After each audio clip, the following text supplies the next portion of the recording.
The world is shifting, realities are evolving, and it is becoming really challenging for brands to remain relevant.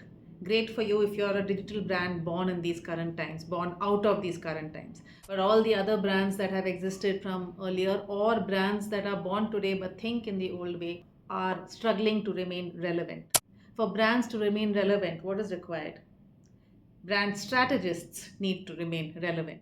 It is with that idea in mind that I wrote this book, Building Brands in a Suddenly Changed World. Today, digital technologies has become integral to every domain there is, from videography to surgery to artistry to sport. Everyone is developing a natural working knowledge of coding. It's just like how everyone worked a natural knowledge of typing. There was a time when we had to take separate courses in typewriting to be able to, and I'm talking about on the classic typewriter.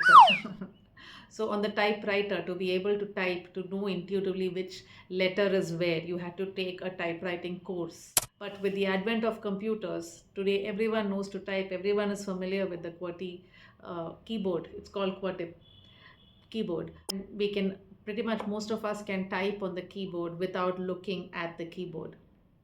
So this is something that we just developed automatically, naturally. The same is set to happen with coding. That is how much the world is shifting. Welcome to Brand Restart, where I hit the restart button on brand strategy for a changed world. Today I'm talking about how digital technologies is taking over and how coding is becoming integral to our lives. It's becoming a life skill, just like driving is. I was born in the 80s, and not just for me, even for people born in the 90s. We grew up in a world where there was a segregation of the entire world versus digitally or computer technology people, the IT crowd. So there were the lawyers, the doctors, the creative field, the sportsmen, all these people were on one side, and on the other side were computer people.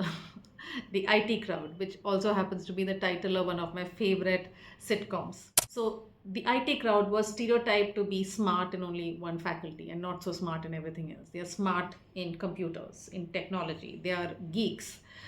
They were called, nerds or geeks. That's how the world was. Look how the tables have turned. Today, digital technologies or computer technologies have become integral to every domain there is. It's turning all of us into tech people. So we reached a world where everyone is a techie.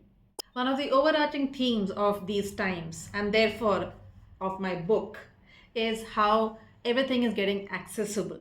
I never thought I would say this, but today, even coding and software development is democratized, and everybody can explore, express, create, and develop anything that comes to their mind using artificial intelligence and a working knowledge of coding, which you just develop as you try to create things. You can create your own apps, your own websites, and much more.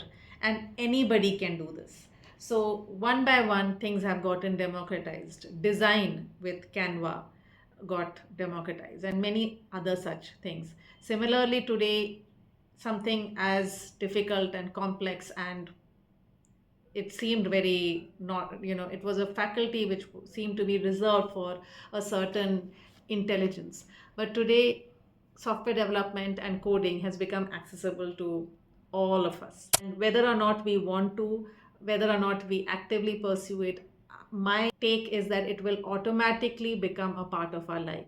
This is fueled by the rise of numerous low code or zero code platforms that enable anybody to create anything that they want using computer languages and technology. Coming back to what brand strategists are supposed to be, they are supposed to be in touch with the evolving realities of people. And the evolving realities of people with regard to everyone becoming a techie is that it changes the way we view the world, the way we think about things, the way we buy things, our motivations, our fears, everything shifts. For sure, the sense of independence makes people more no nonsense, less susceptible to fluff, and more analytical. And as my previous video spoke about, more into verifying the truth.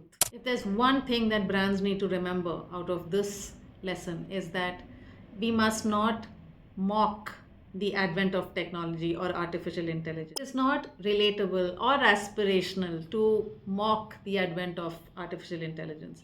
Older people in their 40s feel this burden of artificial intelligence taking away their jobs, diluting their skill, and whatnot. But people who are recognizing the potential that these new tools have are working out a way to surf this change to their own advantage. I heard about a filmmaker recently who uses AI to create videos, ad films only for food and beverage companies using AI. That's his niche, and companies are willing to pay him. It's the cost is a lot lower than actually creating those films in the traditional way, but this niche that he has created gives him volumes, gives him his income, and makes him keeps him relevant with the evolving realities. The same way, brand strategists need to create narratives which are relevant to the current times, which ride the wave of technology and artificial intelligence for tapping their potential to exploring, creating, and expressing themselves in never before ways. There are people who are creating music using AI prompts because they love music, but they never had the tools or the skills to be able to create music. That's just one example. But that's how much the world is embracing, and they soon will, if they haven't already, embrace what all the advent of artificial intelligence and generating your own things using a working knowledge of coding can do for you. And that is a narrative we have to embrace as brands as well. So let me know what you think about this. Chapter was called Everyone a Techie, one of my favorite chapters, because it's just one of the most fascinating changes that I have witnessed in my life. So let me know what you think in the comments. The next chapter is a bit on QR codes. It's become ubiquitous, omnipresent, but we don't think about it so much. And what can brands do with them? Brands are doing a lot with them, and what more can be done with QR codes? That's the next chapter. Stay tuned for more. Cheers.